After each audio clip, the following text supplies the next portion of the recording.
Hello and welcome back to No Spring Chicken. If you will excuse the mess in the background, I'm going out and running out the door, but I thought I'd film this really quickly. I was going to write a blog about it, but I thought it might make more sense just to go through 3 or 4 products that I will not be repurchasing. I did this before on a blog, and as I said then as well, this doesn't mean that they're utter muck. They could be somebody's holy grail, but for me they just didn't work, and I'll explain why, and then you can go off and make your own decisions as always. So I've got a foundation, an eyeshadow palette, a moisturizer and a hair product. I'm so sorry about the mess, but I couldn't be bothered cleaning before I go out. Sorry. Okay, first one is rather expensive.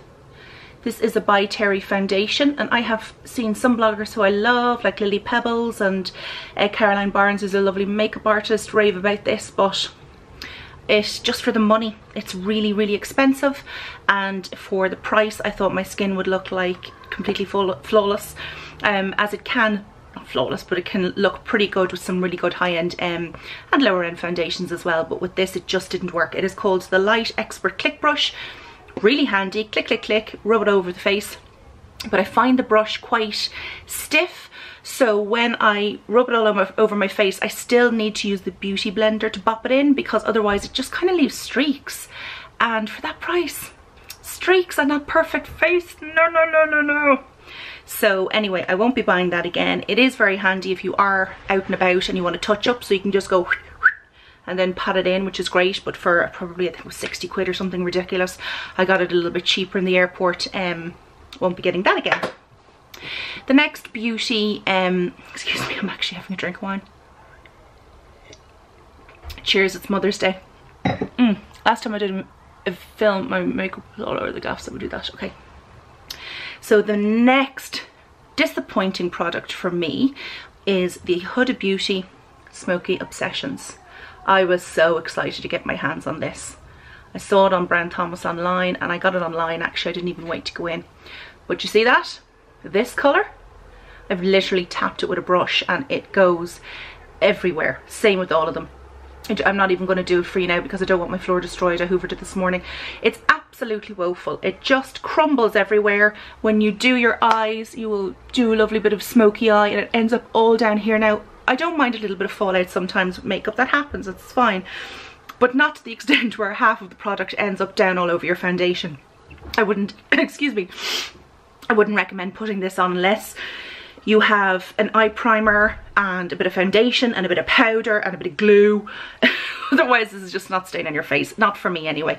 I've heard loads of people rave about it. I've seen loads of people rave about it. But for me, beautiful colours, no. Bye bye Huda. Adore her lip glosses though, absolutely amazing. So she obviously does amazing stuff. I'm sure she doesn't care what I say, but if you're going out and buying it, on your own head.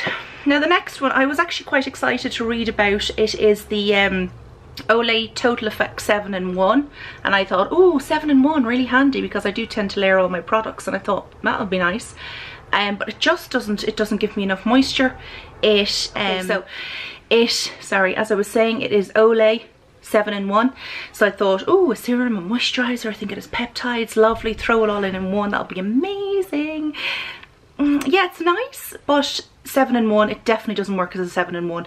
All it does is a little bit of moisture. Even after about 20 minutes of doing it, and I go to put my foundation on, my skin still feels a bit like, oh, could do a little bit more, so won't be buying again.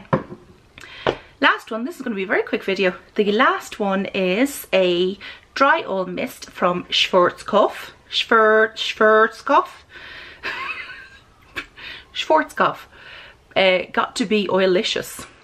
Now, I have greasy hair, so I'm sure you're kind of going, well, you're an idiot for buying this. And you're right. I bought this though for my ends because I have a little bit of balayage and a little bit of caramelly blondie highlights in the end of it, so they can get a little bit dry. So I wouldn't think putting this near my scalp because I do have greasy hair, but I was trying it on the mid-lengths and just down here. Just doesn't really do anything for my hair. I think if you've really dry hair, this would be absolutely beautiful. So it has argan oil and it says you can use it on the daily. So there's a couple of my friends who have really dry hair and I'd say this would really suit them. Mine, I've been told by many hairdressers that I have really fine hair but a lot of it, so that's why it doesn't look too limp, but it's still, I was probably stupid to buy it. It's probably not meant for me, so I won't be buying it again. And I think that's it. Literally short and simple, 4 products I won't be repurchasing. Like I said, they could be somebody else's holy grail. They might work absolutely beautifully for you, and if they do, off you go and buy them. But for me, with my greasy scalp and my dehydrated skin and my annoyance at fallout from eyeshadow, not for me. And if I'm paying 50 or 60 quid for a foundation, I don't want it to look streaky. I want it to blend seamlessly, look like a supermodel, make me look 2 stone lighter, and serve me drinks. So anyway, thanks for watching. Bye.